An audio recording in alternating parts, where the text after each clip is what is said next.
Oh my gosh. I can't even believe it.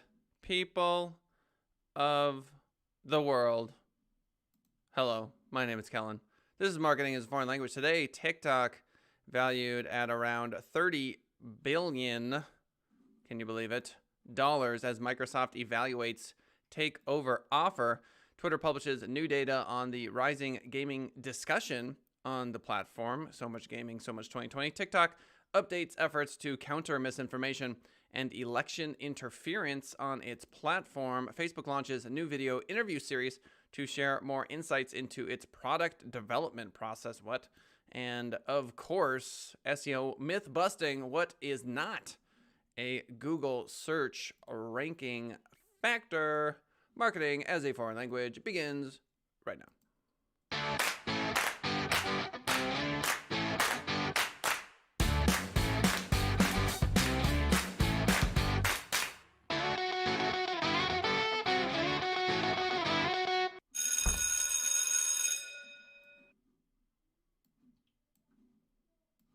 So much hype, so much marketing as a foreign language, so much Thursday. Can you believe it? TikTok, we had this question yesterday. What is the value of TikTok? Some estimates have put the app close to 50 billion given its meteoric growth and large user base. Official predictions suggest that Microsoft or any other suitor will need to pony up between 10 and 30 billion with a B to purchase the short form video app. And for comparison, Instagram is reportedly worth around 100 billion. So it's anywhere from 10 to 30% of the value of Instagram. It stands to reason that TikTok could be worth around half of Instagram's price, but then again, that depends on what exactly they would be getting for that price. And what do they mean TikTok? Do they mean TikTok globally, or do they mean TikTok in the United States? TikTok has or had around 900 million users worldwide, but the vast majority of them are in India and China. Microsoft wouldn't get the Chinese users of Douyin, the local version of TikTok with 400 million users, and the app now banned in India, potentially 200 million users. That leaves around 300 million users, 100 million of which are reportedly in the United States of America. That's not as impressive as the 900 million user stat that many are discussing, but when you also consider that maybe TikTok would be allowed back into India if it weren't Chinese owned, it could be 500 million, possibly, Indian market and get to its previous usage levels. And if that's not possible, what's a video app with 300 million users worth on the current market? These are just some of the many questions that the tech giants face in weighing a potential takeover bid for TikTok, which has until September to arrange a sell-off, or it faces a total ban in the United States. Already, Apple has ruled itself out of the running for the app, while you would think that Facebook, Amazon, and Google would see significant pushback if they entered a bid, given that they're already subject to antitrust probe for potentially abusing their marketing dominance. That narrows the field and leaves Microsoft as the key player. But even if Microsoft were the sole bidder for the popular app, there are still many considerations as it needs to factor into its approach. There's the additional consideration, for example, that a portion of the sale price may have to go to the United States government, which U.S. President Donald Trump noted in his announcement of the deadline for a TikTok deal. Quote, a very substantial portion of that price is going to have to come into the Treasury of the United States because we're making it possible for this deal to happen. Oh, what? How does that get factored into the sale price if indeed that is a condition of the deal? So the United States government saying, hey, you're going to have to pay us if you want to purchase this Chinese-based popular social media app. The bidding company also needs to consider the labor effort required to separate the app, with reportedly some 15 million lines of code. 15 million lines of code that would need to be cut off from TikTok's Chinese parent company to separate the app. How also does TikTok get split? The current discussion would see TikTok's operations in some regions split away from ByteDance, but other regions would theoretically not be impacted. You would expect that eventually any deal would include all of TikTok in all regions, eliminating this concern, but still it's another complication to the arrangement. So, according to the this particular, what would you call it, newspaper, the Nikkei Asian Review, quote, plans for Chinese streaming app TikTok to sell its U.S. operations amid regulatory headwinds there have elicited outrage in China, with Beijing threatening repercussions if the deal goes through, and internet users condemning the app's owner as a, quote, traitor. Hello. Hey, good morning, Leah Morrison. Welcome to chat. Don't forget to hit that like button. You know you want to. Microsoft generates a significant chunk of revenue within China. Would a deal to purchase TikTok put that business at stake? Wow, this is complicated.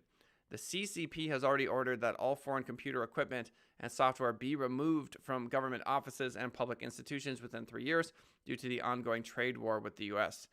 Tensions are arising. How are they going to make this TikTok deal happen? I don't know. I thought it was pretty much a done deal that Microsoft would be the one to move in. That's what the headlines were having us believe. Thank you for the like, by the way. And now, not so sure. It looks like the U.S. Treasury is going to want to get paid on this deal. And it looks as though there might be multiple folks interested in purchasing it, although obviously the pool of people that can purchase it is quite small. Will TikTok go away? At this point, the number of people that are probably jumping off of TikTok is rather substantial. So that is actually a question that I want answered. How many users are leaving TikTok? Let's see. Popular TikTok stars to leave platform for rival apps. This is as of the 28th of July, so a little bit outdated. The LA Times, over privacy concerns. Okay. When Josh Richards first began posting lip-syncing videos as a high school freshman 4 years ago, he never imagined he would one day become a huge TikTok star. Since then, Richards, 18, has amassed more than 20 million followers on the popular video streaming app. But now Richards has decided to leave the platform that made him a star, citing growing concerns about TikTok's Chinese parent company ByteDance and how it manages user data. So this is a user data argument, not a they're going to get sold argument, which is not exactly what I'm looking for. But one can imagine that many people are leaving because they fear for their very profile. Twitter publishes new data on the rising gaming discussion on the platform. If you're not paying attention to the rise of gaming culture, you're missing a huge chunk of how the next wave of consumers connect and interact. As I've mentioned before on the stream, if y'all don't know what Twitch is, it's kind of a big deal. It's an Amazon-owned company, very popular, one of the most popular streaming sites on the web. We're going to take a quick tour of Twitch just so y'all kind of understand what I'm talking about. So here's somebody gaming right now. He has 13,800 people watching him play Overwatch. Well, good for him. Here's someone else. 426 people are watching Kang Gaming play Animal Crossing because reasons. She's just chatting. There she is, just hanging out. I don't know, drinking some Pepsi apparently in German. Just chatting, just hanging out. This is one of the people I follow. His name is Peranzo. It might play an ad here. That's one of the ways that the revenue. Yep, exactly. So this is a 15-second ad before the party starts. The reason I'm showing you this is because if you're not into streaming yet, trust me, this is already the next big thing. Streaming culture is taking over. These little gifts up here, these are gifts that you can give the person who's streaming. He's playing The Legend of Zelda 2 right now. 136 people are watching him, and he's been streaming for 2 hours and 44 seconds. I can type whatever I want in this box, and he usually responds. He's pretty good about all of that. So I stream on this platform under this fantastic username, Coutsmania, good stuff. And I stream chess. So here you can see some of the more recent videos that I've uploaded. The streams are lasting hour and a half, 2 hours, hour and a half. I streamed Uno with my daughter the other day for an hour and 30 minutes. Anyway, long story short, we're going to be talking about gaming, and you cannot talk about gaming without talking about streaming. So the majority of the top performing channels on YouTube relate in some way to gaming culture, while gaming more generally is set to become a $196 billion industry by 2022, and that growth has only been exacerbated by the COVID-19 lockdowns around the world, which is reflected in the latest research data from Twitter, which looks at the emerging gaming conversation via tweet. As per Twitter, quote, with over 1 billion tweets sent in the first half of 2020. The gaming conversation on Twitter is at an all-time high. The pandemic is really pushing this to the fore. A billion tweets about gaming in 6 months, 71% year-over-year increase in conversation volume, 46% year-over-year increase in unique authors. Thank you for whoever hit that like button. Much appreciation, much love. That's a significant jump at around the March-April mark when the COVID-19 lockdown began, and that conversation has since held pretty firm, while above the previous numbers. My wife is a recruiter for the video game industry, and she can tell you that gaming is exploding right now. Indeed, gaming culture has become how many younger web users now define themselves, with cross-cultural games like Fortnite and Animal Crossing becoming major influencers of popular culture, even beyond the gaming sphere. For example, back in April, rapper Travis Scott launched his latest music via transformative live event within Fortnite. There you have it, which saw 12.3 million concurrent viewers logged in to take part. Incredible. So gaming is on the rise. Esports teams are on the rise. Something to be aware of. TikTok updates efforts to counter misinformation and election interference. We've been hearing about this quite a lot from a number of tech giants. According to Andrew Hutchinson at Social Media Today, as the U.S. tech giants weigh a possible takeover offer for the rising video app. This is the main news of the day. TikTok has this week announced a new set of measures to better detect and remove misinformation on its platform. Facebook obviously was hit with that major ban. Well, not a ban, but a boycott that affected an incredibly small amount of its overall revenue, a blip, despite a massive movement to try to get them to change their algorithmic bias as certain groups perceive it. TikTok has this week announced a new set of measures to better detect and remove misinformation on the platform, while it's also interestingly working with experts from the U.S. Department of Homeland Security to protect against foreign influence. Interesting in this sense because TikTok has been identified by some experts as a distribution platform for pro-China propaganda. I was chatting with a employee of mine today who was military, and he says the U.S. military has not, for years, I want to say, been able to use TikTok at all because you're pretty much just giving location information to the Chinese government. First off, on misinformation, as noted by TikTok, owned by ByteDance, if I recall correctly, it already has measures in place to, quote, prohibit misinformation that could cause harm to our community or the larger public, including content that misleads people about elections or other civic processes, content distributed by misinformation campaigns, and health misinformation. So every single one of the giant tech companies is now they may as well put on a badge and call themselves the information police, because that is, for better or worse, what we are expecting from them. Our governments, the people in general, are expecting policing of the information on the internet, and whether or not they're able to do that in the age of the algorithm is anyone's best guess. People are obviously furious at these companies for their, let's say, actions in regards to elections and also to what is perceived as hate speech. That, of course, is a line that is something where I like to look at specific instances. What can a Zuckerberg do about hate speech on the platform? Well, they can crack down algorithmically, for sure. That is something they could do. They recently hired like a senior staff member to look at algorithmic bias, these sort of things. But will it actually end up in the information on the platforms being better, more truthful? That's anyone's guess. According to TikTok, we're adding a policy which prohibits synthetic or manipulated content that misleads users by distorting the truth of events in a way that could cause harm. If someone uses deepfake on my voice and head and they release some, damning video of me saying some stuff that I would never say, what recourse do I have? None, really, right? So the hope is that this could get caught prior to, but how does TikTok even begin to police that? Are you kidding? To me, it kind of feels like the war against drugs, where, what year are we in the war against drugs? It's been going on for a little bit, has it not? And it's you stamp down the, certain narco I only know the word in Spanish. Narcotraficantes. I don't even know the word in English anymore. Anyway, those folks. And obviously it just continues to grow. Wherever you stamp it down, it grows somewhere else. I feel like hate speech and misinformation on the internet is kind of like that. Like, even if you shut down Facebook entirely, you're only going to have policing, you can call it, of information that has certain levels of efficacy. I don't know. Is it possible that the algorithms will do a better job than a human? I guess you could make that argument. If I play a computer in chess, it's going to beat me every single time. It'll beat every human every single time. So is it possible that the policing of information through machine learning will actually make it so we can remove misinformation on the internet? We're in new territory. I don't know the answer to that question.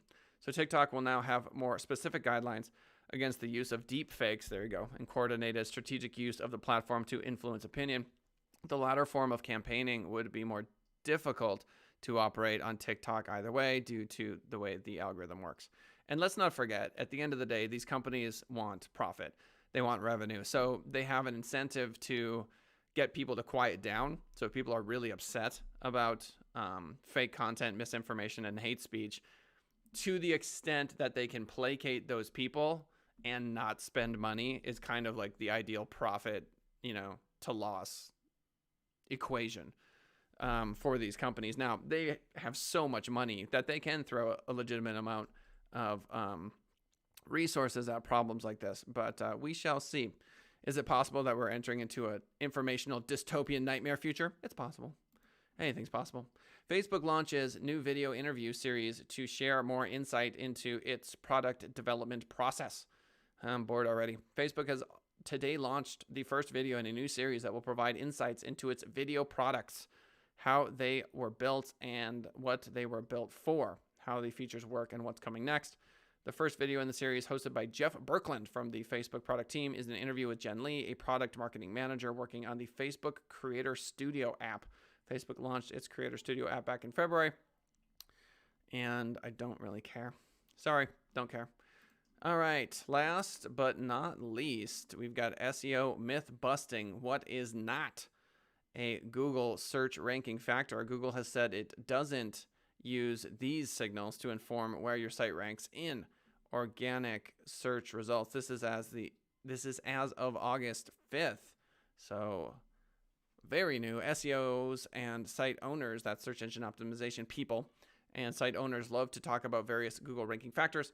While we know content and links are still important signals, there is always chatter about elements that Google has repeatedly stated don't affect rankings. Here are some of the signals that Google has said are not direct ranking signals in its search algorithms. Search quality raters guideline ratings. What? Search quality raters guidelines ratings. How is that supposed to make any sense to anyone? How insights from people around the world make Google search better. Every Google search you do is one of billions that we receive every day, blah, blah, blah, blah, blah, blah, blah. I want a definition of what you mean by search quality raters guidelines ratings. What? That just seems like a typo. Search quality raters guideline ratings. Search quality raters guidelines. Here we go. What are the the raters that do the search quality rating. Holy smokes, that took a while to figure out. So my understanding of what this search quality raters guidelines ratings. Okay, so there's people that run around rating for Google. A guide for it. Okay, what are search quality raters guidelines? Google's search quality raters guidelines are a document given to people that Google employs for the sole purpose of rating websites. The guidelines outline the conditions and elements that need to be considered and how the site should be rated by that person. So literally people going in and doing this work. So those people's ratings do not affect Google search results. Thanks. They say Google ads don't affect Google search results, but I am a skeptic. Here's why I'm a skeptic. If you run, let's say, $40,000 a day of Google ads and people see your ad in Google ads and they, like for the 43rd time, and they do a direct search to the website from that ad, now you've got an organic site visit, which I would argue affects rankings. If they're typing in a keyword and they pick yours and you're like ranked 7th because they saw you in Google ads so many times, then I can make the argument that Google Ads does have a direct connection as a ranking factor. Fizzy water. Who doesn't love fizzy water? So directly, like if you run ads, will your rankings get better? I think direct correlation, no. But it is entirely possible that the branding halo that it creates does have an effect. They say social media mentions or likes doesn't have an effect. Okay. So if you post a blog and it gets 72 million likes, okay, you're going to get more clicks to the website. And those clicks, I would argue, have an effect. So you could Facebook, for example, is filled with bots. And you can go to Fiverr and get a post on Facebook to get like 70,000 likes on it, but they're all from garbage campaigns. So I see and understand why Google wouldn't say, okay, look, this post for this particular blog has 70,000 likes on it. We should rank them number one, because it'd be too easy to manipulate. So the mentions or likes themselves don't have a direct impact, but how people interact with your brand, if it is legitimate, I would argue increases Google rankings. Click-through rates from search results.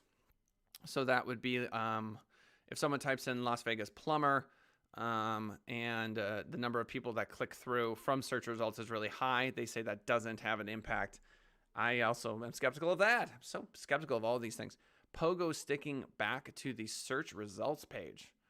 Pogo sticking back. Let's look at that. Google, we don't use click data directly for search. This is from 2017, though. So a couple weeks ago, we reported that the head of Google, Brain, said that Google uses click data for rankings. I have an audio recording of him saying it, but I assumed either he was mistaken or he was referring to using the data for checking it on their algorithm. But he did say they use it for rankings and did not clarify when he said it. Pogo sticking. Pogo sticking back. Here we go. To be 100% clear, Google is not using click data, behavioral data, pogo sticking, that type of stuff directly in their search ranking algorithm for ranking websites in their search results. And this John Mueller of Google responded, as far as I know, we don't use that. Pogo sticking. This is a term I'm unfamiliar with.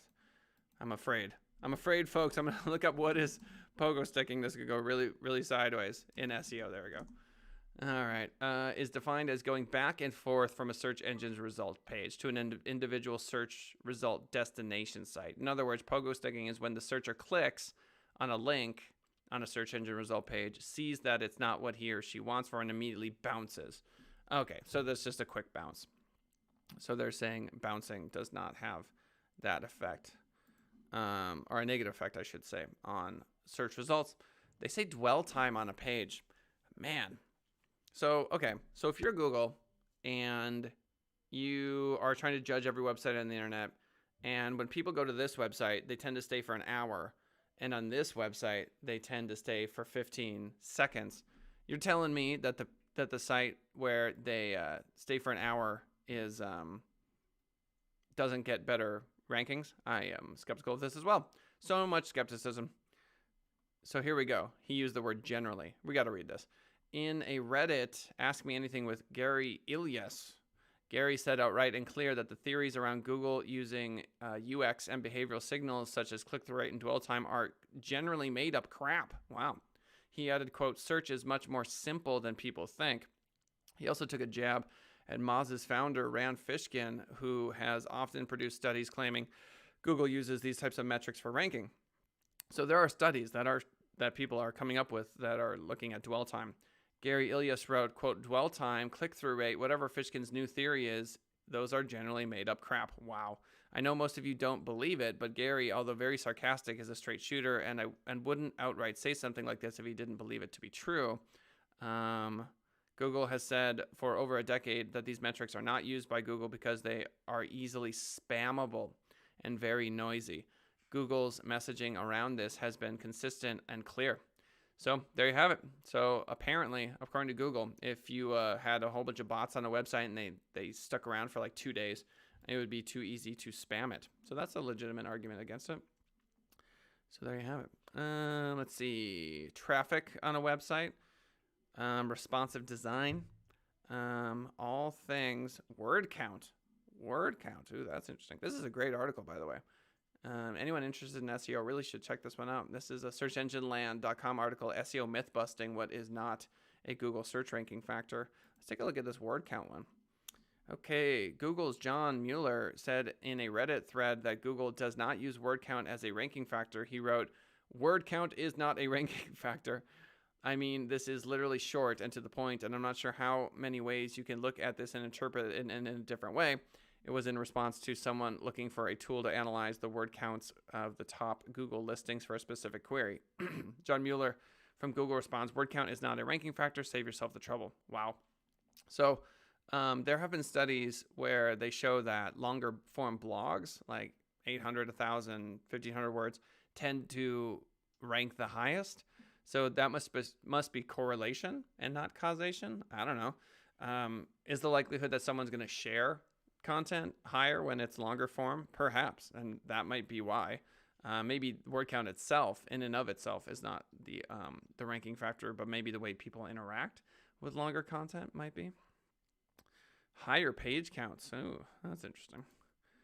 So the number of pages. So Google's John Mueller said on Reddit that higher page count means nothing for ranking higher in Google. He said, in fact, he has seen case studies from the SEO community where reducing the number of pages results in overall better rankings. So we've talked about this in the past. There's such a thing as a zombie page, which is a page that's not doing anything anymore. And so having 1 million pages on your website may not guarantee great rankings. An old poll from 2013 is where most SEOs believed that Google ranks large sites better than smaller sites, although how you define large versus small sites is a bit up in the air. Recently, John Mueller said that the frequency of content publishing also doesn't influence rankings. So nothing influences rankings other than links back to your website, apparently. Although having more unique and quality content gives you more opportunities to rank. There you go. Well in search. So if you have 1 million pages, obviously you've swung the bat that many more times. So there you go. Wow, what a day. TikTok valued at around 30 billion. Microsoft evaluates taking it over. Twitter is letting us know that gaming is huge. Just wait for the moment where everyone's going to be advertising within the games because we're all inside of a hologram all day long. TikTok updates efforts to counter misinformation. Yeah, them and Facebook and LinkedIn and everyone else. Good luck policing the internet. Facebook launches a new video interview series that I do not care about. And we've got these lovely, and I do mean lovely, sourced links from Search Engine Land on what is not a Google search ranking factor. If you are serious about SEO, this is definitely an article you are going to want to check out. Thank you so much, everyone, for swinging on by today. Thank you for the likes. Thank you for the love. And I am out tomorrow, not here. Shan't be here. If you swing by, you will not find me because I will be somewhere else. Ladies and gentlemen, that is Marketing as a Foreign Language. My name is Kellen Kausman, if you can believe that. And that's the end of the show. We'll see you on Monday. Farewell.